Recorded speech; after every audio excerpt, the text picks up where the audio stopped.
Step 1. Download the software from the link given in the description. Open the software. Step 3. Select location in category.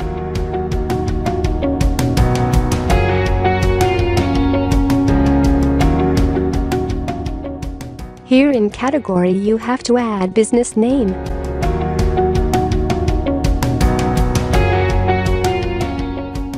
After adding business name, click on the button Start at the top. The extractor will now start extracting information. Wait for a few moments and all information will be displayed. Here you can get business name, address,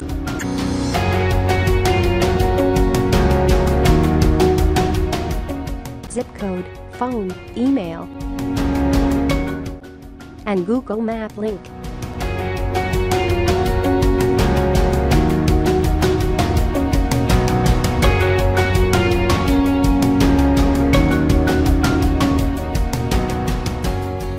If any problem occurs, comment below.